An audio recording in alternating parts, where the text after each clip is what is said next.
she didn't ask for this any more than I asked for this. It's not her fault that her brain chemistry got so hijacked by the situation that she had no control over. It's not her fault. That is Jenn Grace, the guest for today's episode. In today's episode, you'll hear Jenn share the story of when she struggled to empathize with her daughter and eventually had to make the difficult decision of finding her daughter a different home to live. Not an easy topic to discuss in a public forum. Join me in holding space for Jenn to reflect honestly. Welcome to the journey of realizing empathy. I think we all have experienced the moment in our lives when we suddenly empathize with somebody we previously did not by experiencing a moment of realization. One where we went, aha, oh, or maybe even burst out with laughter concerning something we either did not or had incorrectly assumed to understand and appreciate enough. While these realizations can sometimes be had in a few minutes, it can also take years. In fact, it may never happen. It is a seemingly simple yet complex and lifelong process of realizing empathy that I wish to explore in all of our episodes. Hey there, listener. My name is Slim. I help startup founders in their maturation as a leader and a CEO by helping them confront themselves in a true mirror. And I believe few things serve as a truer mirror than the challenges we face in our interactions with other people. The Journey of Realizing Empathy is a show where we explore how our challenges with other people can ultimately serve as a true mirror that helps us mature as leaders and human beings. In each of our episodes, we host a guest who tells a story of a time in their life when they struggled to empathize with one or more people until a series of realizations moved them to empathize with those very people.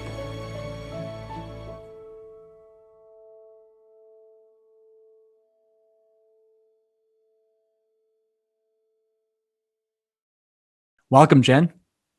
Thank you for having me. I'm looking forward to seeing the depths that we go today. Likewise. Would you be willing to introduce yourself? Yeah, of course. So my name is Jenn Grace. I am the founder and CEO of Publish Your Purpose, which is a nonfiction and memoir book publishing company. And so I came to be in that role from having written a bunch of nonfiction books myself on the topic that I was consulting around. And then most recently in September of 2020, I released my memoir, which is a whole different experience. So I think that's where this conversation will take us is more so around what is housed in my memoir itself, which is very confronting and scary and all of those things, because it's easier to just put it in words and have people read it versus have to actually articulate it. But I'm always up for a challenge. So that's why I'm here. Oh, thank you for doing that. And I just want to make sure that I acknowledge up front, for better or for worse, empathy is in the mainstream media constantly. Right? It's become a buzzword, and in some ways it's become politicized, in cases weaponized to a degree. So it's not always easy to talk about empathy when we talk about our struggles with empathy. And we were earlier saying it's far easier to talk about how much empathy we have and how wonderful we are. But the moment we frame it as a struggle we have with empathy, it can sometimes be a little bit more difficult to talk about it. So from my perspective, an occasion like this where you're willing to talk about it with that lens is a small yet significant act of bravery. So I appreciate your willingness to come on a show like this and talk about it. Thank you. Yeah, thank you. So my understanding is that we're going to talk mostly about your relationship with your daughter. Is that right?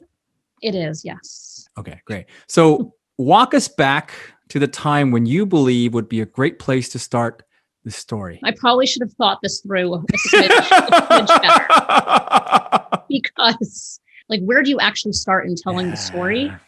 As someone who publishes books, I birth stories daily, but yet sometimes, especially when it comes to our own story, it's hard to find the starting point. So let me try. My book is called House on Fire, Finding Resilience, Hope, and Purposes in the Ashes. And when I was coming up with the subtitle of my book, I wanted nothing more than to fit the word empathy in it, because resilience and empathy are so intrinsically linked. And I think for some people, they can see that obvious linkage. And for others, they're like, how do these two actually play together? Yeah. And I wrote this book feeling like nobody understood what I was going through. Nobody could actually empathize with the situation that I was in. And in some cases, I didn't even have empathy for myself. I didn't have empathy for those that were immediately in the circle of what was happening. And so back in 2017, my now ex-wife, my son, and my daughter, everything, our entire life came to a massive implosion. And it all revolved around our daughter's mental health needs that were absolutely unmanageable by us as a household, by us as parents, by us as mothers, by the broader healthcare system around us.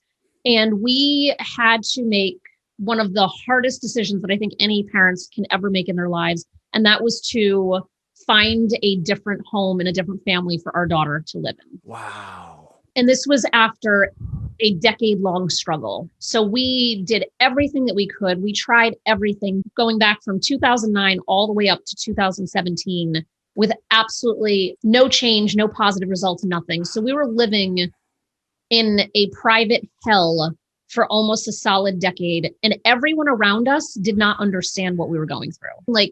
Nobody understood. We had a couple people on her side, a couple people on my side, but the vast majority of people around us, they didn't get it and they didn't want to get it. It was what we were going through was too hard for them, that it was impossible for them to stretch that empathetic muscle. Because I always think of empathy as a muscle. If you don't use it, you're going to lose it. Yeah. Can I pause there for a second? Absolutely. Wow. We're off to a start that was beyond my wildest imagination. So I've just started to appreciate the level of courage that it must have taken for you to not only come on this show, but to even write the memoir. Because I've never heard anybody else tell a story like this ever. Yeah. It's very new. So what emotions are you experiencing at this moment at the prospect of unpacking this live with me today? And I love that you throw the word live in there. Because it's true. Why wouldn't I? Yeah. And actually, I feel free every time I talk about it, because when I was writing this book, it was so nerve-wracking. I cried more writing this book than I probably have in my entire life. It was really a very emotional process putting the book together. But my whole goal with it, I was like, you know what? I just need the one person who is struggling in a similar situation that I was struggling in to be able to pick up a book and see someone who was successful in life, who also navigated this situation, to just look and be like, wow, there is hope. There's potentially a way out. It's not all doom and gloom, because when there's no hope, then nothing good comes after that point. That is the point of no return, is once hope is gone. And so for me, it was a matter of putting this out there in a very, very raw and exposing process, because I needed other people to see that there is some level of hope, because it's so easy to just give up. And a lot of people do, unfortunately. And I think the kind of hope that you're alluding to is the kind of hope that is often underappreciated, which is the hope that comes when we viscerally realize that we're not alone in this journey. That's exactly it. Yeah. I have this kind of core mission that I go by, that's the more raw and real that we can be, the deeper the connections that we can experience. And those connections make other people feel less alone and isolated. And so if I, can help other people do this and hold their hand and be that, I don't want to say a crutch, but sometimes a crutch for others who are sharing really deep and emotional stories, then I can't not do that myself. And yeah, it was a little bit of kicking and screaming going along the way, but I'm like, and I'm not going to censor myself. I'm going to tell the story exactly how the story occurred, because I want the honest look inside of the dysfunction of what mental health can do to a family. And I want people to know that you might have friends or a family in your life that look all perfect on the outside, but it is an absolute swirling crisis on the inside, because they have learned not to tell people because of the judgment that they get. So that's the other thing. Judgment and empathy are two sides with one another. And we have to let go of the judgment to start building that empathy with people, because if not, people are suffering unnecessarily. Yeah. Yeah. Even before we begin the story, I'm now filled with this energy. I don't even know how to articulate it. But somehow I feel as if there is an army of people that are supporting this conversation. That's the kind of stability that I feel after having heard what you just described. And that way of describing hope as that sense of togetherness, solidarity that we feel, even when there is just one more person that is going Yeah. along this journey with us. Just one. That's all we need is just one, because one person impacts the next. Yep. Absolutely. It's a ripple effect. It doesn't have to be this broad scale speaking in front of 1 million people. It can be just our conversation and what you take from this conversation, what I take from this conversation, and how we collectively help other people in our next conversation. Excellent. Thank you. All right. Move us to the next step where you want to take us. Let's see. So the cat's out of the bag. That was the outcome of what happened. And so if I go back in time to the origin of all of the things, so I was adopted when I was 3 months old. And that's something that I've always known, not a big deal. I know who my birth family is. I have my adopted family. You know, for some people that alone, there's a lot of trauma. In my case, that is the least of my issues, so to speak. And so I have a sister who's also adopted. She and I are not blood related, but we grew up with the same parents. She had a whole host of mental health issues. That is a very big understatement. And one of the biggest outcomes from having written my story and having to really think about it was the deep amount of empathy I actually have toward my sister, which I was not expecting in the least in any way, shape, or form. And so I say that because I don't want anyone taking away from this conversation as her being the enemy. Like, she made some very bad decisions, but that's not why I'm telling the story. Yeah. So I just want to put that out there. I'm 5 years older than her. We had a very tumultuous upbringing, both of us, a very dysfunctional family, alcoholic parents. Our father died when I was 15, she was 10. So just lots of adversity. And so my book is called House on Fire because it's both a literal house on fire because she burned our house down. Wow. When I was 18, she was 13. And then it's the figurative house on fire of what my now ex-wife and I went through in raising our daughter. So it's this double meaning. So when I was 25, my sister had her first child. When I was 27, she had her second child. And then she had, I guess I was 29, she had her third child. And probably sometime in my mid-30s, she had her fourth child. Wow. So she's had a lot of kids, to say the least. And she just wasn't a responsible mother. And so myself and my ex adopted 2 out of the 4 of her children. And only 2, because only 2 of them existed at the time. My son was 10 months old, I think, when we adopted. And our daughter was maybe 2.5, maybe. So little kids. And it was a very ugly process because it required getting her parental rights taken away and transferred over to us. There was a court process. And so it was a very emotional roller coaster. And on the other side of it, we felt victorious. Like, we finally did this and they were in our care. Wait, so when you say victorious, meaning you were able to protect these children?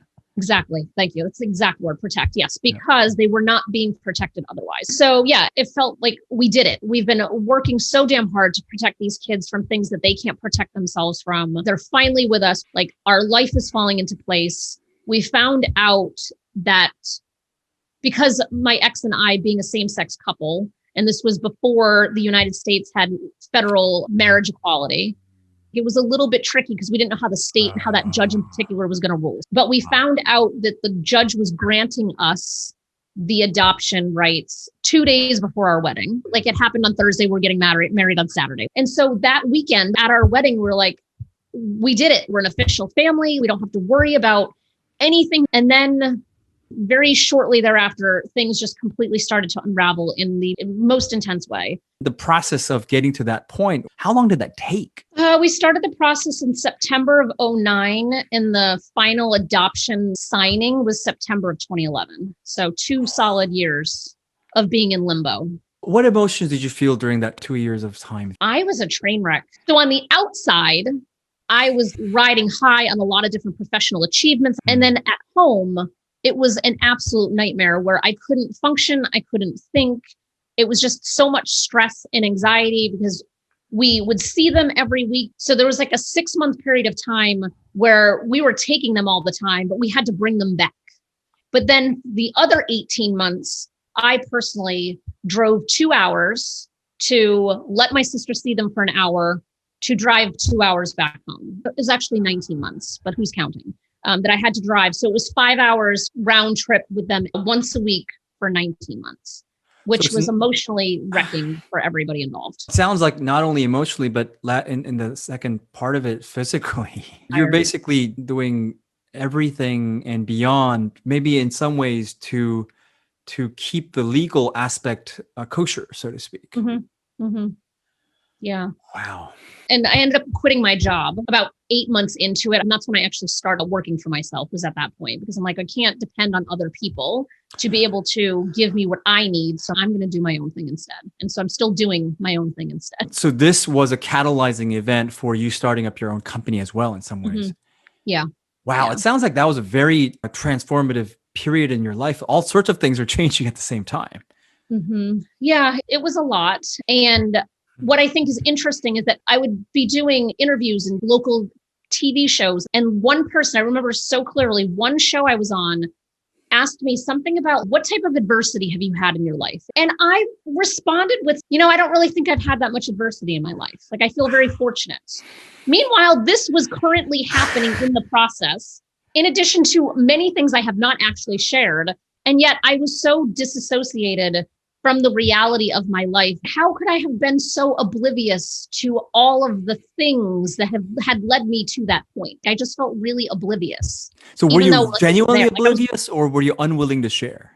I was genuinely oblivious. I thought that everybody had a parent who died when they were little. Everyone had a sister with mental health needs. Everyone's house is burned down. Like, I had this, I'm no different than anybody else. Everybody experiences trauma and tragedy. And what makes my trauma or tragedy any different or special than anybody else's? So to me, I was like, oh yeah, it's no big deal.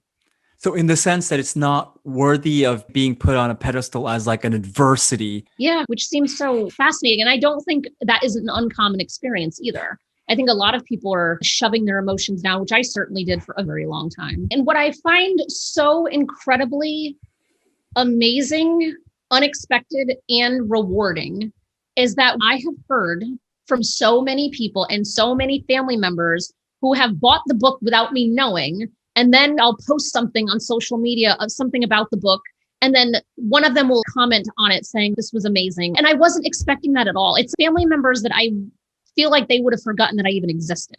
I was honestly expecting outrage from family members who read it and for them to be like, how could you make this decision? But it has been nothing but love and support that I have gotten back from people, which is what makes it even less scary every time you tell your story, because you can hope that people are going to empathize with that story rather than tear you down for speaking your truth. There's a story in it that I talk about my favorite aunt not coming to my wedding. And I was under the assumption for a solid decade, she wasn't coming to it because it was a same-sex wedding. Come to find out, she never got my invitation, which we think my mother intercepted the situation. That's a whole other can of worms we don't have to get into. But she, over the last decade, thought she wasn't invited. I thought she didn't come because she didn't support who I was marrying. And the reality is that it was neither. We were both wrong. And we lost this entire period of our lives that we could have still been connected because of a misunderstanding. So powerful. Wow. So it wasn't just your daughter that we're talking about today, it turns out. There's a lot of characters here. Oh my gosh. Okay. So let's return to the time in which you were going through the 2 years in your life, where you're going through the legal process of trying to figure out a way to protect the 2 children. In the first 6 months, you had to return these kids to places where you didn't feel they were safe. And the second 18 months or so, you were in a position where you're driving 2 hours and having them see their mother for an hour and then bring them back to your place. Just going through that entire ordeal until finally the judge just granted the rights for you to have them as kids. So take us to the next step. So that 18-month period of going back and forth was so damaging to everyone's mental health because the kids didn't know why they weren't with their mother anymore because they're babies. How would they know? And they would have to be in the car for 2 hours, which for any toddler baby, like that is not a fun experience. And it's not a fun experience as a parent with toddlers and babies in the back seat. Yeah. So we would start to notice just patterns of behavior getting worse and worse the days following having recently seen her. Behaviors of the children. Yeah. Yeah. And it was mostly her, not so much him. And because he was so much younger that when he was removed from the situation, he was so little, he didn't really have any context, whereas she was a little bit older and had a little bit more context. And she was basically his caretaker as like a 2.5-year-old, 3-year-old. And once her caregiving roles were taken away and she was just being a 2-year-old or almost 3-year-old at that time, her behavior started to get worse and worse. It started off as hysterical, guttural crying, just inconsolable crying for 16 out of 24 hours a day. Again, not a baby cry. I cannot emphasize this enough. It was like I am being physically assaulted level of shrieking and crying. And this happened every single day for almost a decade. Wow. And so it just got worse and worse. It got more intense and more intense. It got to the place where she was being violent and aggressive with kids at school. She was intentionally hurting kids. She was trying to hurt animals. She was trying to hurt me or my ex. Like it was this, every day was like, what type of hell are we going to deal with today? And that all happened from 2009 to 2017. And so we had her in therapy. We had her on medications. We went to every specialist we could find. And of course, there's so few specialists that actually focused on what we found out that it was. And so she has a very rare disorder called reactive attachment disorder. And it's formed in your very early years where you don't have that bond with a parent or a caregiver or your mother. And it only affects less than 5% of the population globally. And most often it's in a foster care type of setting. Yeah. So it's when children are being abandoned or they're being abused. And so I ended up finding out probably 5 years into our struggle, my mom just casually mentions one day, oh, your sister had that. Just casually throws it out there like it's no big deal. And I was so angry because I was like, you know how hard we have been trying to find help for her. We have gone to every specialist. And so myself and my ex are both very intelligent, very professional women. We both have advanced degrees. And we would go into these scenarios and settings with doctors and different psychologists, psychiatrists with different specialties. And they would treat us like we were stupid. They would treat us like we were just some dumb mothers that couldn't possibly know what was wrong with our child. And you know, what's interesting is that I don't think it had anything to do with being in a same-sex marriage. It's just that the system treats people with mental health like criminals. And the system further treats parents who have children with mental health issues like criminals. And so it is this ripple effect that if I am coming into this setting, that the apple couldn't have fallen far from the tree. So because my child is exhibiting all of these mental health issues, then I myself must also have these mental health issues. And so every time we walked into a doctor's office, it was a crapshoot of, are we going to get somebody who's going to listen to us? Yeah. Or are we going to get somebody who's going to be dismissive to us? And this disorder in particular tends to impact families from lower socioeconomic situations. And so they're oftentimes on state insurance.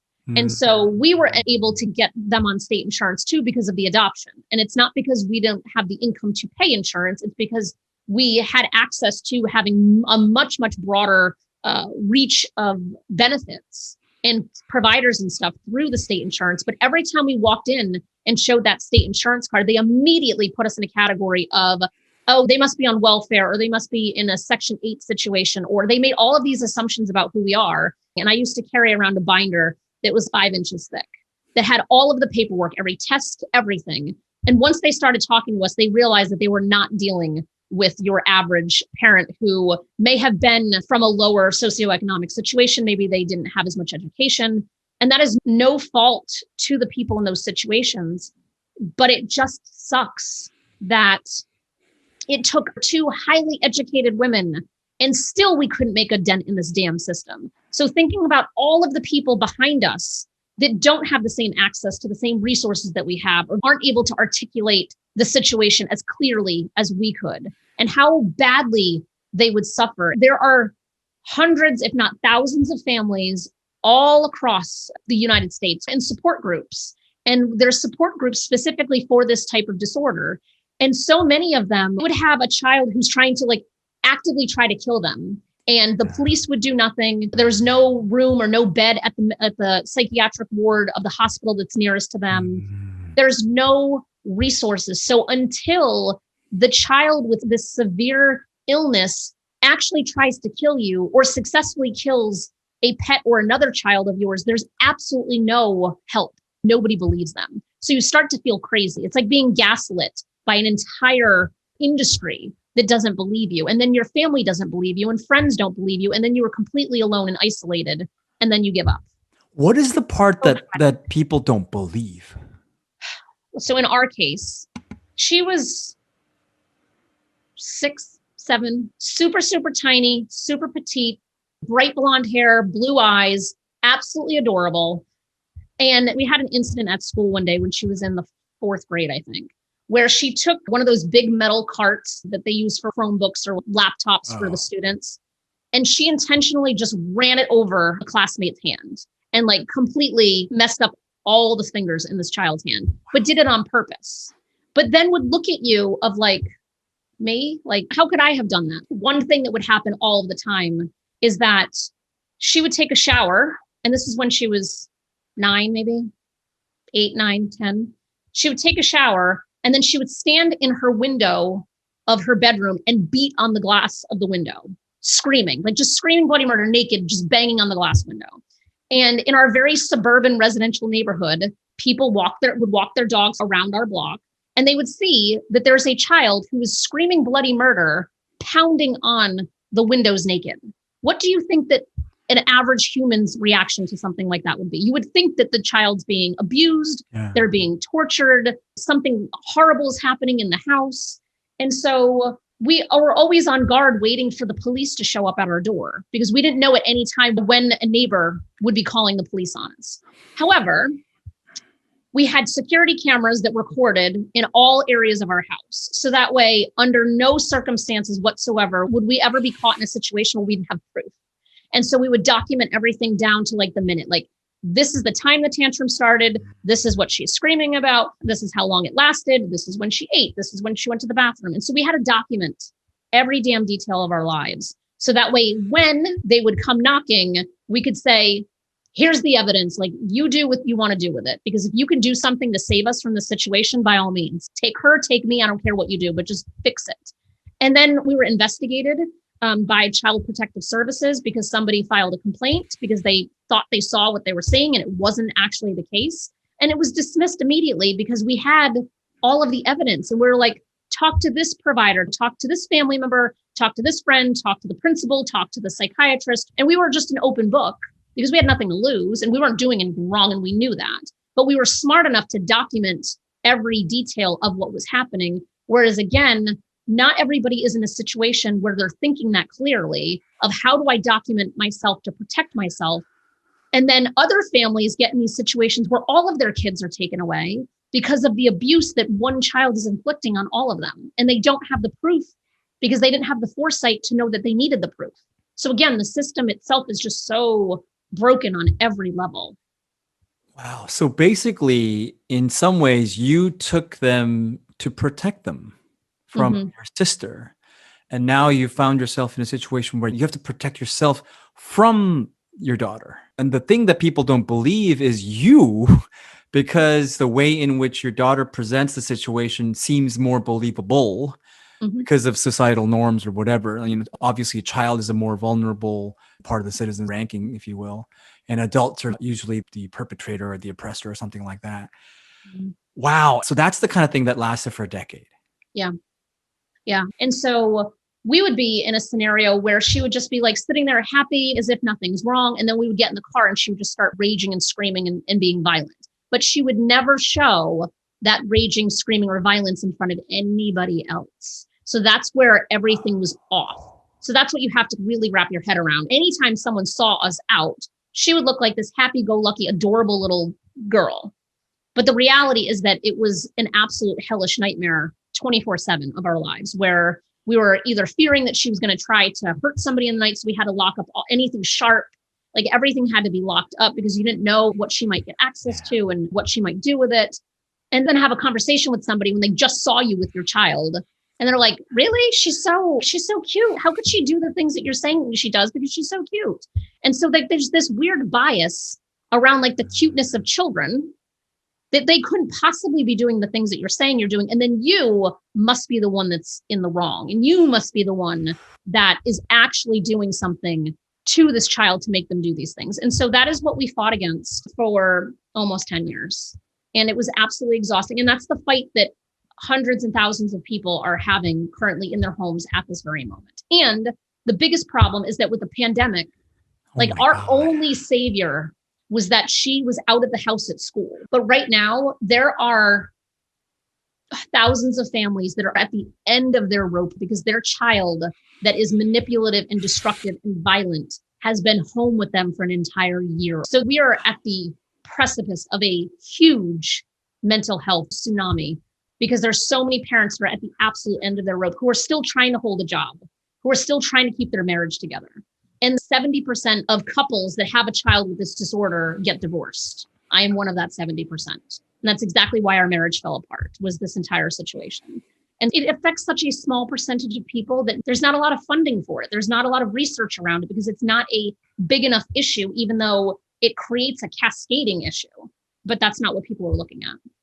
Wow. I mean, like a lot of thoughts are coming through my mind. So one of the breakthroughs you've had in your relationship with your favorite aunt is that it was neither. That was a key word for me. I have an opinion or perspective. That person must have had a perspective, but neither were true. Yeah. It's in some ways resolving the seeming contradictory nature of how could both be wrong. But then if you see it this way, they can. Yeah. It's that resolution that brings about this realization that clears things up. In this case, it's also true that it can be the case where the child behaves in this way that people find it unbelievable.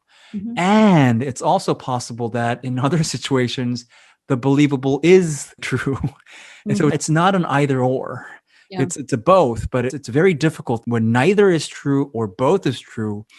Now we're getting into the nuance and subtlety of situations, which takes effort. Mm-hmm. It takes a lot of willingness to actually develop the context or the knowledge that's required for somebody to start understanding and appreciating the situation to a degree that is beyond their wildest imagination at any given moment. And that requires empathy. Yes. To just believe somebody. You don't have to know all of the sordid details, but you just need to believe that what someone is telling you is their experience. And I'm not even saying you have to believe them that it's the truth. You just have to believe them that what they're telling you their experience is actually what they're going through right now. And just sit with that. I don't think it takes a lot. And I just finished reading a book called The Hot Young Widows Club, because a friend of mine just recently lost her husband and she's in her early 30s. And it was unexpected. It was out of the blue. And it's based on a TED Talk. And while, yes, the author of it is a widow and she shares her story, it's a blueprint around how to support someone with their grief. And so much of what she writes about, which to me is so obvious that this is what you do, is just show up and sit with that person. You don't have to have the answers. You don't have to come up with any things to say. You just have to sit with them, and just being in that space, even if it's a silent space, that's all they need. I feel like empathy is the same thing. You just have to sit there and be with it, and you don't have to understand it. You just have to believe that the person you're trying to support is going through something, and that it's your job to be there for that person, even if you don't get it right now. Maybe you will eventually, maybe you won't, but just be there for them and with them. Yeah, I mean, there is this level of discomfort in modern times where we've been trained to do good and contribute and achieve and all those things, when in fact it seems very counterintuitive that this power can also come from simply being there with somebody. Mm-hmm. And it actually is not easy being there with somebody who is going through a lot. And you were using the metaphor of a crutch as like a not so important sort of thing.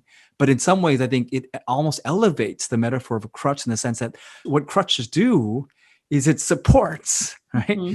And it does that really well. And as mundane and not elegant as it may seem on the surface, it really does support well. And it, without ever trying to do more than what it's meant to do, it simply stays there and supports you. And I think there's a level of beauty in that metaphor related to what you're talking about. Does that resonate? Absolutely. Yeah, because the crutch isn't trying to be anything more than it's meant to be. And I think so often we are trying to do more than either we're capable of doing or that we should be doing. And so often people just need that space to sit. And in my situation, like it was a different type of grief, but it's grief nonetheless, where I don't want to talk about this anymore. Like I get that you want to know what happened. Explain it 10 times. Which is also part of the reason why I was like, I need to put this book out there. Like I need for somebody who wants more details to have access to them, because I totally understand why it would be something that people are curious about and they want to know, how did you go from A to B? And so actually, one of the big catalysts to this was that all of my bios are like, she's married to her wife, has 2 kids, they live in Connecticut, fine. And then when something happens where you're now divorced and you're missing a child, you have to rewrite all of those bios, even something so simple as bios. And what would happen to me all the time, because I would go to an event and I'd be talking to somebody and just doing the typical small talk and be like, oh, how many kids do you have? What do you do? That type of stuff. And I'd be, oh yeah, I have a son. And we would just start chatting. Then somebody that knows me from my previous existence of having 2 kids and being married would be like, oh, how are the kids? And they would say it plural. And this new person would be looking at me like, didn't you just tell me you had 1 kid? And then it's this weird collision of 2 worlds and 2 experiences where I felt like I was constantly being in the closet about what had happened. And so I'm like, I cannot carry the amount of weight on a day-to-day basis this is causing, this amount of stress. Like I just need to free myself from my own isolation, my own experience. And so now if you want more details, you'll know more about me than you ever needed to know about me, because it's in the book. I don't need to, take my emotional energy and have this conversation with you. But if you genuinely want to know more, here's a resource to check out. And it was absolutely exhausting. It's not so much now. So like even our conversation right now, while yes, there's some like energy around it, there's also like a depletion that it will inevitably come at some point today for having talked about it. But it's not how it used to be, because I don't get in this conversation on a day-to-day basis anymore. It's not my current reality. Now my reality is supporting others who are in that same situation, which is a very different thing than being in that survival mode yourself. Yes, yes. And I would imagine if you go through something like this for nearly a decade, I don't think anybody can blame you if you were building up some amount of resentment or anger or something along those lines, because I think that's only human. And also, I would imagine if you're constantly feeling like you're not able to be fully yourself, that's yet another level of conflict that one can really drain you out. Can you speak a little bit to those 2 things? Yeah, absolutely. It's like you aren't yourself. And it's so surreal even now to go back in time, because she left in the end of 2017. Our marriage fell apart in the beginning of 2018. So it was very short succession after. And it felt like there was such a conflict of who am I? Like, what is my actual identity if I'm not in crisis? Because we were in actual crisis for 8 solid years, every single day. For 8 years, I was just waiting for one thing to be like that triggering event that sent me clear over the edge. And I'm not saying that my mental health is perfect in any way, shape, or form, because we all have the things that we struggle with. I've been in therapy for years. I don't think I would have survived without it. And what's interesting is that I channeled all of my energy into being a workaholic, because it's the one thing that I could control. It's the one thing that I had full access and autonomy over. I got all kinds of different awards and I've been magazines everywhere. Like I've been all over the place, because it was the one thing that I can control of my success in that regard, versus every aspect of my life otherwise was a complete disaster and I had no control over any of it. What's interesting is that people in my professional circles who have been around me since before I even had the kids would give an example of, I remember when we met here and I would never have known you were going through all that stuff. I'm like, nope. Because I knew, like at that time, it's because nobody understood it. And why am I going to continue to try to get people to understand it? So it was more of like a protective mechanism of people don't need to know. They don't need to know the sordid details. And the other aspect of it was that I started running. So sometime in 2012, maybe 2013, I started running. And it was like a friend of mine and I were just, let's run a marathon, like just completely out of the blue without really thinking about it. And so we ended up running dozens of half marathons. I ran a full marathon, done 5Ks, 10Ks, all the things. And it's because I was running from my life. It was the one me time that I had during my week where I could get up at 8 o'clock on a Saturday morning, most of the time earlier than that. And I'd be out running for 3 hours and have no other responsibilities because I had a goal that I was working towards. So I would say to my then wife, I have a training run to do, I'm out. And I would go out. And then obviously there would be guilt that would set in because now when I'm out, she's stuck by herself with them. But she's a whole other, So she knew that if I didn't get out and run, that nothing good would have come from that I had to be physically moving or else I would not have made it the situation that we were in. And I hate even saying that because I don't suffer with like depression or severe anxiety. I've never been suicidal, certainly no judgment around that at all. That's just not who I've been. And during so much of this time, all I wanted to do was just throw myself in front of an oncoming train. Like I would run, my running routes were over the train tracks. So I would be like zigzagging in and out of train tracks the entire time I was running. And I'm like, I just want to throw myself in front of the tracks because there's no solution to the situation. There's nothing. Like, how am I going to get out of the situation that I have put myself in? And there's no hope. And so that's how I know how bad it is for other people. Because I, with someone who doesn't even have a predisposition for any of these things, was at the absolute end of my rope. And I know other people have that predisposition, and it's only one minor event that's going to be the thing that actually takes them out. And that's not fair to anybody. Wow. Thank you for your willingness to stay strong during that time and for not giving up. That's a lot. And I think we're at a stage where it's become more commonplace. Words like depression, anxiety, these words are in the common vernacular. So when we have those words that we can attach to, maybe it seems a little more justifiable, perhaps, if you will, that you would have those thoughts. But I have no doubt that there just simply aren't enough words to describe the human condition. And I don't have a word for what you went through. I don't think anybody does. But what's clear to me is what you've been through is something that has been given meaning by the fact that you persisted in staying alive. And I don't even have a word, like just staying alive. I think that's it. That's may on the surface seem very trivial or mundane, but I think the situation in which we utter those words change the significance of what that actually entails. Because I can sense that there's the level of responsibility that you were unwilling to let go. You could have gone the route of just pulling your hair out and said, I just don't want, I'm not going to do this anymore. I don't care. I really don't care. Have you any idea what I've done for you? For the 2 years of driving 4 hours, 5 hours, and all the thoughts and care I've put into making sure that you're protected. And how dare you turn around and do this to me? That would have been a very human reaction. And I don't think anybody could have blamed you for that. The fact of the matter is you were trying to stay alive in a decade-long period when all these things are happening. And you are now in a place where you're able to tell the story. Thank you for doing that. Wow. I'm at a bit of a loss of words because I hope you have been able to give yourself a lot of credit for having been able to live through that and still stay alive and also write about it and to tell this story. Thank you once again. Yeah. You know, what's interesting is that writing the book was honestly the best decision I've ever made. But what I found absolutely fascinating is that I did an audiobook and I didn't narrate it because while yes, I could have, and I have all the equipment to have done, it just felt like a task that I did not want to take on. So I hired somebody. She doesn't sound anything like my voice, but what was fascinating is that I had to listen to it to proofread it, going word for word, very monotonous to say the least, to make sure that like nothing was missed, to make sure that she was saying like aunt or aunt, saying that the right way, like just little things that are very tedious.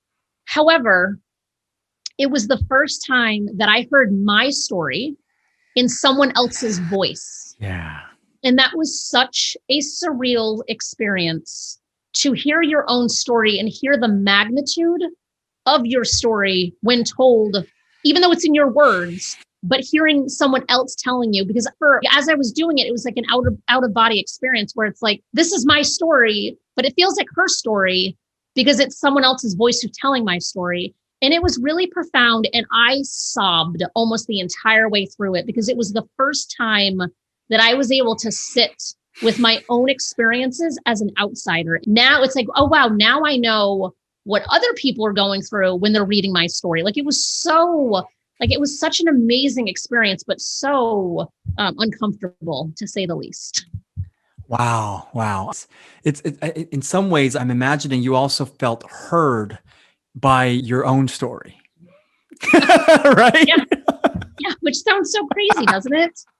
But it was so amazing. It was so amazing. I wish everybody who has a memoir, who is writing it for that healing, would do an audiobook just to have that same experience because it was so powerful. That's a great point. So there's a healing aspect to this story as well. So let's see, where should we take the story next? So what was interesting is our household was such dysfunction on levels that are indescribable, where I would be sitting in our sitting room, dining area-ish, working on a puzzle with headphones on, just like a physical puzzle to just keep my mind busy. Our son would be laying on the floor in the room next to me so I could see him with noise canceling headphones on. And then my wife would be on the other side of the house watching TV and playing on her phone. Meanwhile, our daughter was upstairs screaming just bloody murder because she just screamed. It was a broken record on repeat of shrieking 24/7 for 8 years. And I was just sitting there listening to music at like super, super loud volume, trying to drown out the noise around me. And so I'm sitting there working on this puzzle, and it was some kind of epiphany where in an instant, it was like, I know what I need to do. I need to help other people. I have to help other people tell their stories. I have to be a resource to this community of people in particular. And so my wife and I at the time ended up creating a book called Therapy Notes for Families. And it's staying organized with your child's mental health needs. And it's just a journal where it helps keep track of blood pressure, weight, what medication they're on, what the dosage they're on, notes that you have to remember to tell the psychiatrist, notes that the psychiatrist told you, and to just keep yourself organized because it is so hard to forget who, what, where, when, why, how, where, what appointment you're supposed to be at, who told you what last, because everyone is always asking for the same information. So we created this. And it was in the creation of that I had already been working with authors organically in a coaching capacity. I didn't have my publishing company at the time.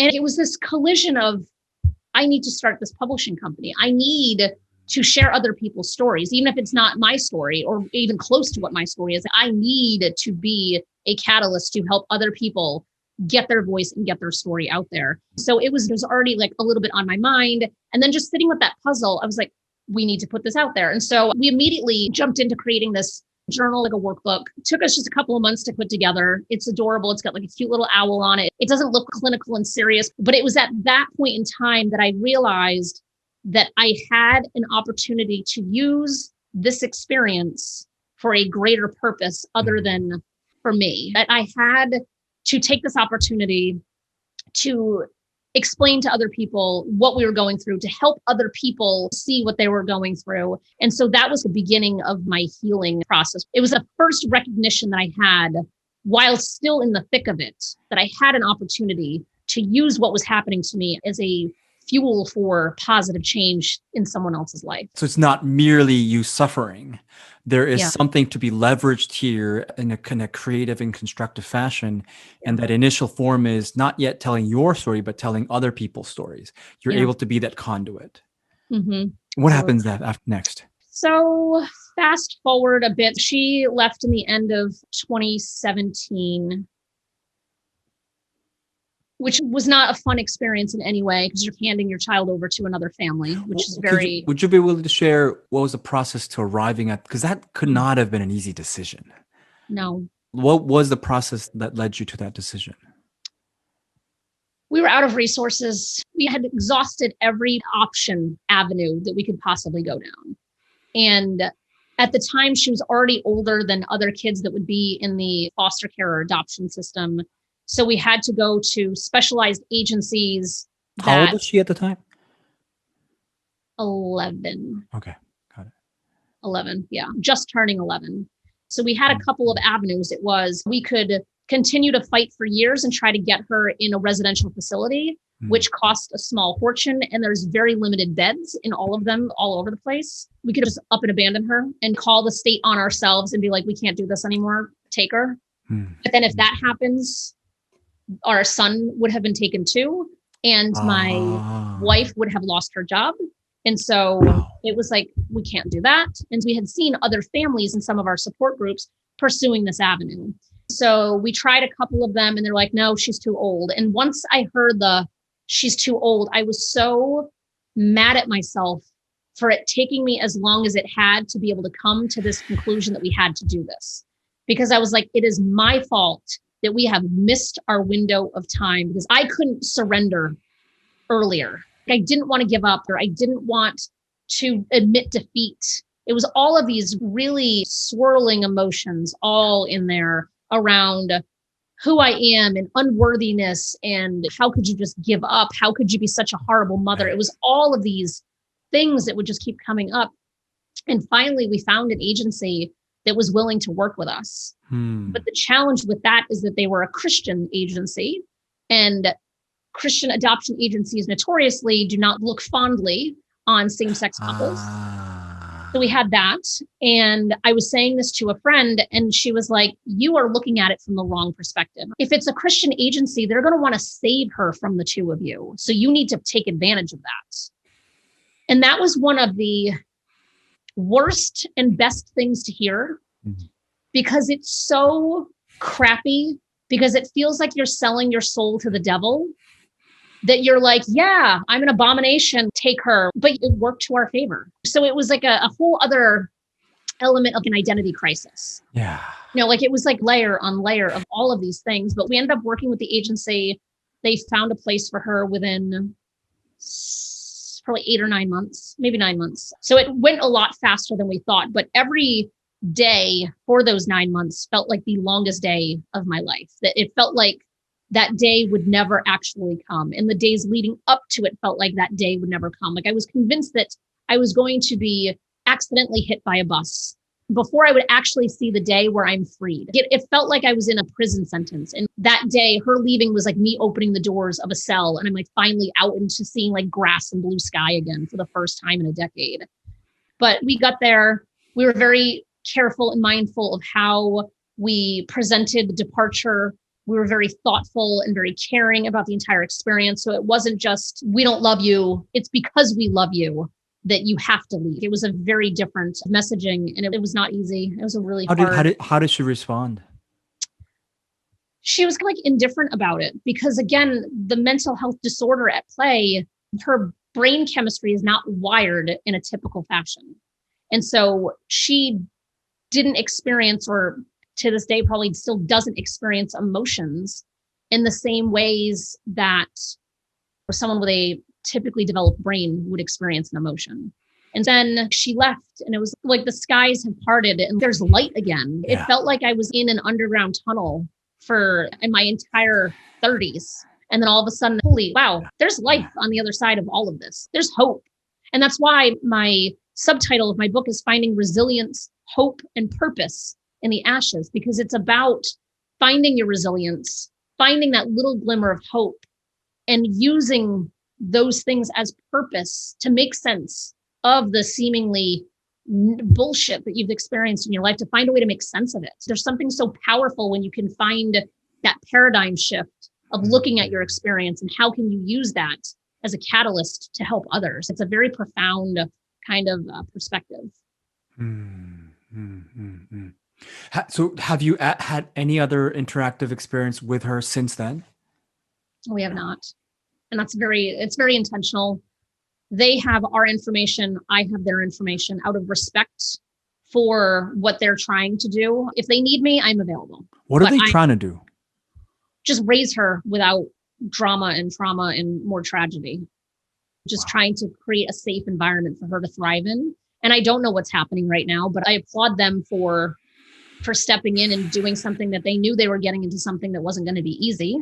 And they're obviously doing something that my ex and I were not capable of. So I don't want my interaction to rock the boat in any way, shape, or form. I mean, it really could not have been easy. Like to your point earlier, there's room to breathe and some weight off your shoulders. And there is life again. What has it been like? Because even though this has reached that point where you let her go, it can't feel like it's just done. I'm guessing. What has that experience been like? It's interesting. There's so much more healing that needs to be done. I can tell you that much. That I'm very aware of. Just the other day, my son was having some kind of meltdown about I don't even know what. And he was crying and shrieking in the same way that she used to. And it was the first time that he's done this, probably ever.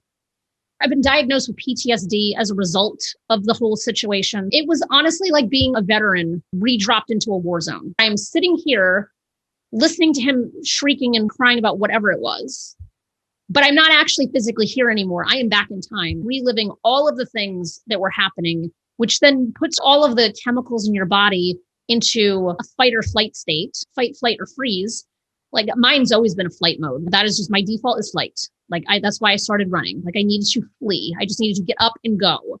And so it's things like that things like that do happen. Or sometimes I'll just see a child having some kind of meltdown in public somewhere, and it will trigger me to, number one, have empathy for that most often mom who is at the end of her rope, and you can see that she's at the end of her rope with even just like a typical functioning child. It just gives me a completely different perspective of maybe you can help that mom instead of standing in a distance being like mad because her child's screaming bloody murder in a store. Maybe you can say, hey, do you want me to put your stuff on the checkout for you? Or, hey, do you need me to grab that box for you? Or hey, do you want me to distract your child for a minute so you can have peace? My empathy goes so much deeper for people having outwardly horrible experiences that are public. Because so often we pull out our phone and we take videos of that mom who's losing her mind in a store, which we don't know what got her to her breaking point. Like we think we know what it is, but we have absolutely no right to even think that we know what it is. And so when I have those experiences, I'm being pulled back in time, but then I have to fight myself on the other side to say, no, you don't have to go back in time. There's something you can do right now that can help alleviate that person's situation. And it's the empathy pulling me out of a swamp where my past experience is pulling me into the quicksand, but my empathy is like throwing me the rope that I didn't have then. So the image that popped into my mind is there is your experience that you can get sucked into. But the principle that you've developed is tell somebody else's story. There is contribution you can make that actually sparks a side of you that makes things doable, that brings back hope. There is a light at the end of the tunnel. There's something I can do. I have choice. I have agency. This is not a hopeless situation. I am able to help. That pulls you back out of the place where you felt there's nothing I can do. This child's going to just wail all day long, no matter what I do. This is not something I can control. You've leveraged the situation and breathed new meaning and value to it because it fuels your willingness and ability to contribute in a simple sense of a mom that you could help by grabbing something or through your company and publishing somebody else's story so their voice could be amplified and heard. Does that resonate? Yeah, absolutely. Yeah, because it doesn't always have to be these giant acts of heroicism that actually help people. A lot of times it's some of the most basic, simple things that we can do. It doesn't have to be what I've done, which is share my story in all of its glory and gory detail, or be sharing other people's stories. It could just be that you see somebody struggling that's walking by your house who their baby dropped God knows what out of the stroller walking down the street. And you run out there and grab it and bring it to the mother. It's the drop a pebble in a pond and just see the ripple effects. You don't have to drop a boulder in it, but you can drop just a pebble, and that will actually have an impact on somebody who is desperately seeking help in any way they can get it. Yeah. It's not about the size, but the quality and the timeliness of the help. It's getting the help that you need when you need it. So if you look back at the past, was there anything that you understand or appreciate differently about your daughter at this point in time that you didn't before?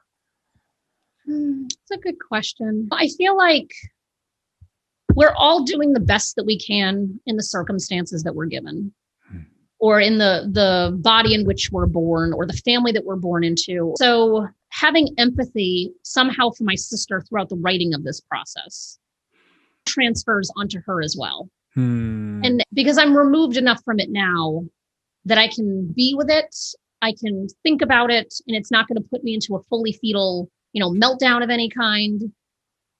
But yeah, there's definitely empathy that has been building gradually. And it's not to say that I didn't have that before, but there's much more clarity around it now, where it's like, she didn't ask for this any more than I asked for this. It's not her fault that her brain chemistry got so hijacked by the situation that she had no control over. It's not her fault. But then going one step even further back is neither did my sister. It wasn't my sister's fault that she was born into the situation that she was born into, that she was neglected in the way that she was neglected. It's not her fault that her brain was wired in such a off way that she couldn't take care of her children the way that a mother should be taking care of her children. So it's all of these things that we as people have no control over, that we try to have control over, that we then judge ourselves against. If we're judging ourselves against this bar or this metric that is not a good, accurate measure of what someone's capable of or the experiences that they've gone through. We want to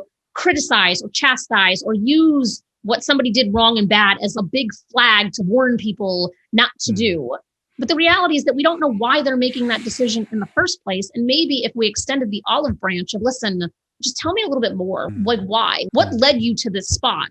And the more we can understand that, the more we can understand what's causing their behaviors, and we can start to unpack it from there. But I think we just generally as a society rush to judgment. And so I'm always talking about this dynamic of judgment and empathy, like they are absolutely interconnected to one another. And with less of one, there's more of another, and vice versa. Yeah. Yeah. So when you transfer this over to your sister, what do you understand and appreciate differently about your sister beyond the fact that she didn't choose to be in her situation? How is that different from how you used to think? Maybe that's a better way of asking the same question. Oh, she and I hated each other almost our entire lives. We never got along. We never, ever got along. And I think a lot of it is because of just her behaviors then and the things that she would do and how intentionally vicious she would be doing things and then get away with it. It's such a manipulative situation because what it is, and I'm not an expert on this in any way, shape, or form, I just know my own personal experience, is that it's all about triangulating. So it's all about you have two parents and maybe a teacher, or you have a teacher, a parent, and a friend. And the whole goal in their mind is to, how do I get them to all be at odds with each other so that way I get what I want? So a typical child, if they're trying to lie, they would basically ask you for something, you say no. They ask me for something, I say yes. They go off and do whatever I said yes to. You don't know until you and I start talking and we're like, oh crap, we got played. That's typical parenting. You kind of expect it. In this situation, she would go to you, ask for the thing, go to me, ask for the thing, go back to you, tell you what I said, and come back to me and tell me what you said. So that way the two of us are fighting. And then she feels like she wins because now the two of us are fighting in a conflict because her brain was developed in that conflict type of setting. So conflict and fighting and people at odds is a rewarding thing in their brain. So other kids don't want conflict, but she thrived on having conflict around her at all times. And so I would always be on the receiving end of it, being like, how does no one else see that she just did this to get this? But I was so young that my parents were not actually listening to me, because why are you going to listen to a 10-year-old who's telling you something isn't right? We just assume that children don't know anything. And I don't fault my parents for that either. But children know way more than we ever give them credit for. And just thinking things like that, I had such a hatred for her my entire life. I hate who you are. I hate how you behave. Burned our house down. I had so many different examples. And yet now here I am continuing to clean up your mess because now I have to raise your kids. So there was a huge piece of resentment around that. And I say it that way on purpose, like, and now I have to raise your kids, even though there was nothing more in the world that I wanted than to be raising them. It was a compulsion within the cells of my being that I had to be there for them. And it wasn't about her. It was about how I could protect them from perpetuating more generations of this trauma. But yet there wasn't without resentment at the very beginning of it, of come on, like now this, like, I find like I break free from all of this bullshit. And now here I am. And now I'm stuck in this all over again. And it wasn't without all of that, but all of that is now safely in the past, where I've been able to really objectively look at her in a 3-dimensional way around with an empathetic lens to be like, all right, me taking her children, I can't imagine that any scenario was something that she wanted either. So to be able to see it from her perspective too, which I wasn't able to when we were growing up. Yeah. Yeah. In some ways, you were seeing your sister as her daughter, right? So there was a third party you were seeing, but to this person, you didn't start off with hate. This was more of a protective thing. And so it may have become clear to you that whether you care for this person or not, it's not up to you to decide how they behave or not behave. That is beyond your reach. And over a decade, you've come to a place where you accepted that. And that was not an easy thing to accept at all.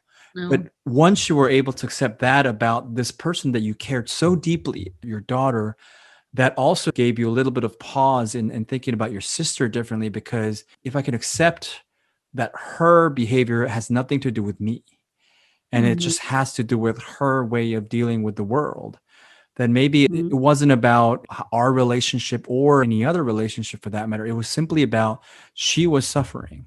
And that's the only way she knew how to deal with that. And that's the extent of it. Does that resonate? It's a beautiful summation. Yeah, absolutely. Yep. What emotions do you feel at this moment having told this story? Heaviness. It just feels like a weight, but not a negative weight. Because I think sometimes we think of heaviness as negative, but it's just more of a, all right, like it's out there again in a different form.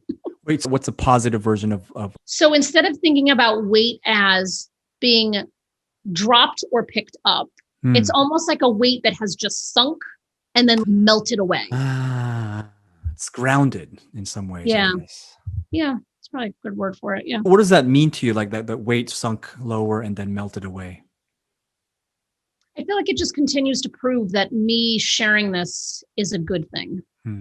It's just reassurance, because if it weren't a good thing, my blood pressure would be elevated. I would be anxious. My heart would be beating really quickly. Like I would have all of the physical symptoms of reverting back into that fight or flight.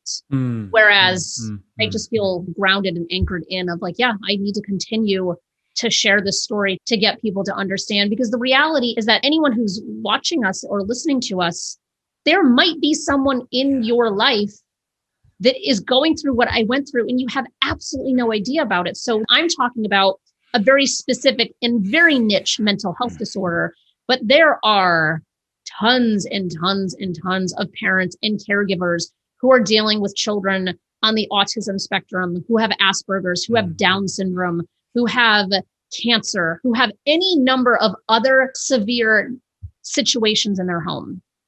Like I have a friend who lost her son a couple of years ago to cancer, and I check in with her all the time just because I want her to know I'm thinking of her, and I want her to know that I'm thinking of him. And I do it routinely because I know that after the initial tragedy, people just disappear. And it doesn't mean that the tragedy has disappeared. It doesn't mean the loss has disappeared. The physical kind of emotion and commotion around that loss might disappear, but that person is sitting with that for the rest of their lives. And so how can we just listen and pay attention to what they're trying to tell us, even if they don't know how to say what they want us to know? Yeah, I mean, earlier in the interview, we were talking about how there's a lot of power in knowing that you're not alone in this journey. Right? And even if you're not sitting there with that person actually listening to their story, even letting them know that you're thinking about them, that is also a way of making sure that they know that they're not alone. So I think that's a beautiful reminder that simply being able to be there with somebody, whether it's actively listening to them or not, just a simple reminder, that could actually mean life and death for some people. Absolutely could. And I think there's like a loneliness epidemic that's sweeping many people, and it's only being compounded by the pandemic. Yeah. Yeah. And it's interesting how the metaphor still stays with me of the crutch. I mean, I just love that you spoke about that early on. Crutch is not something that we are actively talking about. Oh, I need a crutch. It's a pejorative word. But at the same time, the echo that I'm hearing over and over again is the crutch is this thing that we actually need. But for better or for worse, it's not there. It's just not there. And in some ways, maybe it's because we trivialize it, or maybe it's because people don't think they should need it. I mean, I'm still envisioning in the back of my mind of an actual person with a crutch. They can't wait until they get rid of the crutch. Mm-hmm. It's a nuisance. It's a temporary measure. And it doesn't look as an esteemed object, but we need it when we need it, and nothing more. And when we're looking for it, it's simply not there. We live in a society that there's vanity and beauty and perfection and all of these things that our media is trying to portray us to either having or needing. And that inherently makes it harder for people to ask for help, or harder for people to use the crutch when they actually need it, because there's an expectation that they have to be perfect and infallible, and they couldn't possibly need help. And I think the more you're out there, the more of a public figure you are, or the more that you're spreading your message, the harder and less accessible to something as simple as a crutch then becomes, because it shows weakness. When really it shouldn't be showing weakness, it should be showing strength, because you're recognizing that you have a need and you need this crutch, not like it's two sides of the same coin again. Yeah. And it's not like your life is easier because you have a crutch. It's not at all. And in some ways, you're really making an effort through the support that you're receiving. And in some ways, that actually shows a lot more strength, if anything. And that way, thank you for doing the work that you do, both in your everyday life and being the crutch, whether it's in the grocery store, asking somebody to hold your child for a moment, or whether it's the work that you're doing in your publishing house, telling other people's stories. In many different ways, in a variety of forms, you're supporting people. And the experience that you've gone through, like the epiphany you've had, the experiences could either crush you, and it can just pull you down in the darkest of black holes, or it could also be a starting point from which you say, it's because I've had this experience, I have a different understanding and appreciation of what somebody else is going through. And that gives me the opportunity to be the support that I know they need, because I knew I needed it. And in some ways, if everybody could support each other, then we're all supported. Right. But there's usually like a breakage somewhere where either somebody thinks I don't need the support, or they think they're not willing to give the actual support the other person needs, because, oh, you don't need a crutch. That's weak. What you really need is the solution I'll have to your problem.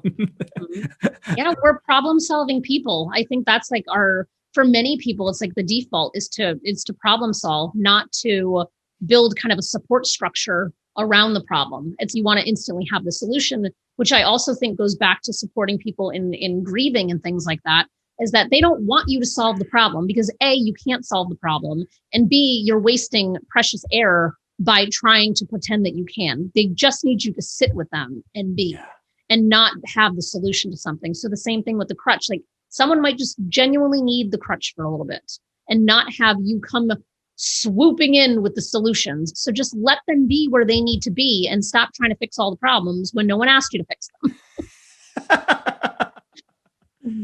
Yeah. And it also occurs to me that part of what we're living through is like the quick fix world, or instant gratification. Like it's really difficult to stay with the difficult, uncomfortable things for too long. And the easier way is to just remove the pain altogether, as opposed to supporting them go through the pain and struggle, and then coming out the other end having grown and developed in some ways. So what are your plans with the book?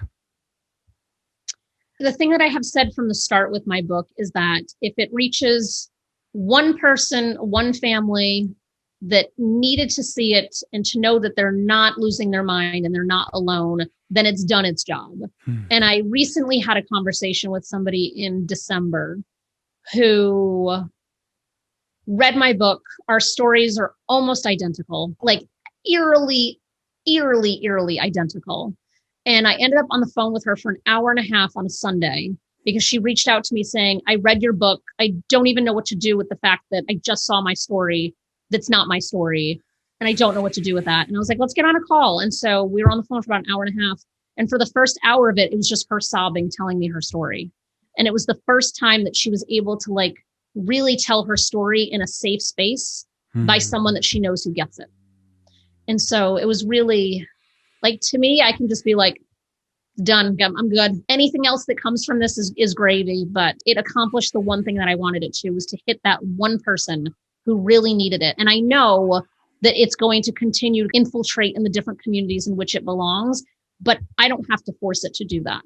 And that's one of the things that I very intentionally did at the start of the process was, I'm not going to tell the book what I want it to do. I'm going to let the book tell me what it wants me to do.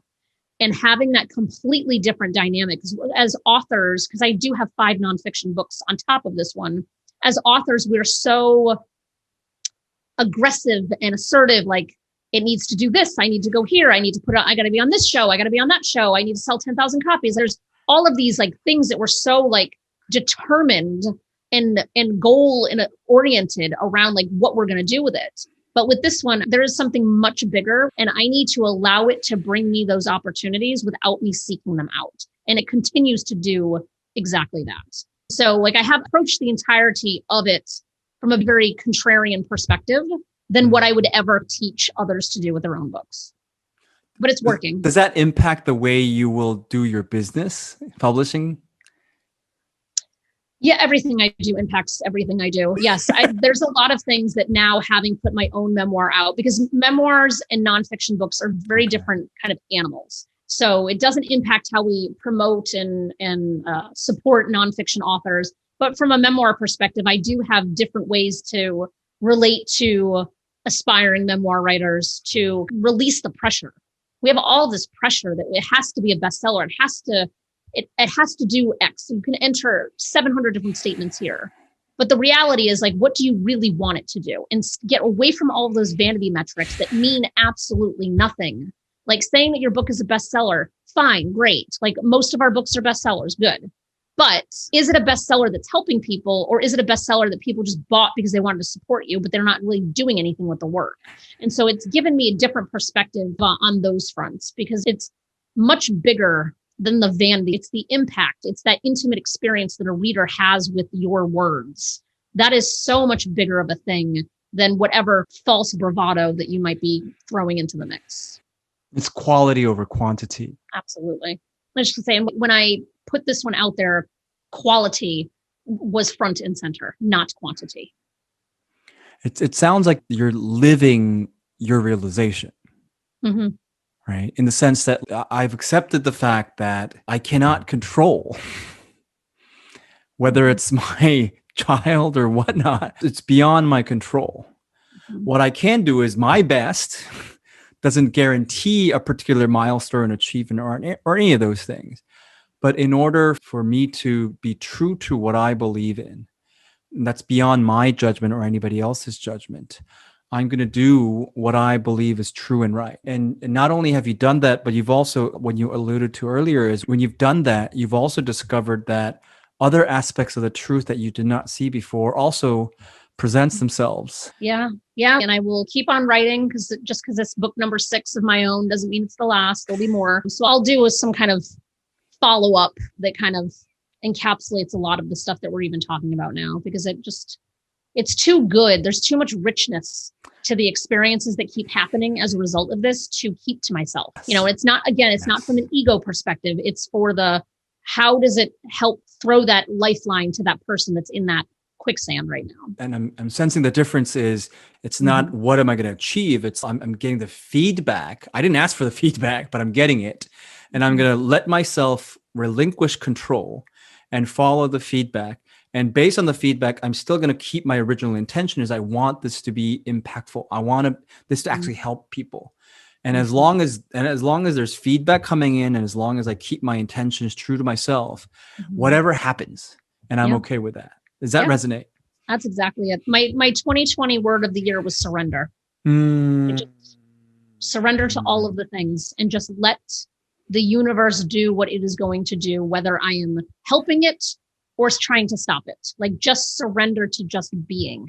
There's something really powerful about that. And I feel like I achieved that in 2020. And it's not to say that does not carry with me continued. I think it's an active practice of always having to remember to surrender. Yeah, Yeah. What did it mean to you to reflect on this story today? I feel very grateful that the opportunity presented itself to be able to couch the conversation with that empathetic lens. There's something so beautiful about that. And so when Monica graciously connected us, I was like, ooh, this is really interesting. And just the amount of preparation and information you provide in advance, I was like, oh, this is going to be a really good conversation. Because I think a lot of times, I mean, even just the length of this, like it's a much longer time because it takes a longer time to really get into the meat of something amazing. Whereas if this were something that were only 30 minutes, like we would have just scratched the surface in those 30 minutes. Like just even now, I feel like we're still like at the surface of how much more in depth we could go. So I feel very grateful that you extended this opportunity because it gave me a chance to really even think deeper and answer questions many layers deeper than what the surface level is a lot of people operate around, or like they only really know to ask the surface level questions. Not intentionally, not trying to be surface level. They don't know the depth that there actually is to go in the space of empathy. So I feel very fortunate to be able to expand my own empathetic muscle as we're talking. Wow. There's a lot. Just so appreciative. I'm grateful for your willingness to spend the time and energy today sharing with me a topic that's very difficult to talk about. Thank you once again for staying alive, Thank you. for being true to yourself and being able to withstand the judgments and all the disbelief that you've been surrounded by for a very long time. And you did everything you possibly can to stay sane and stay alive and arrive at this point where you're able to do such wonderful service to the people who wish to feel heard and tell their stories by way of you being willing to tell your story. Thank you for that. Any last words you want to say before we end today? No, just thank you for the opportunity again. It's been lovely to just really go deep into all of this. So I appreciate it. Thank you very much. May you stay beautiful, Jenn. Thank you. Bye-bye. Hey there, listener. Thank you for listening to the very end. I believe we can mature and innovate by navigating the difficult journey of realizing empathy in the face of tension. What I've learned from my own experience is that all of our challenges in empathizing with others is ultimately an opportunity to realize empathy with ourselves, to develop a greater understanding and appreciation of who we are and who we can be when we feel connected. And this journey is difficult. Let's not sugarcoat it. This is especially so if you go at it alone. So I envision a world where each and every one of us, from the moment we're born until the day we die, can feel certain there's at least one person we can reach out to at any given moment who can and will support us in this journey in a way that actually makes us feel supported. If you share this belief, please subscribe to our YouTube and podcast channels, and also like and share this episode, as well as leave a review of our podcast so more people can enjoy it. And if you believe you know somebody who can be a great guest for our show, please send us email at podcast@realizingempathy.com. We absolutely love hearing from you. Thank you once again, and until next time, may you stay beautiful.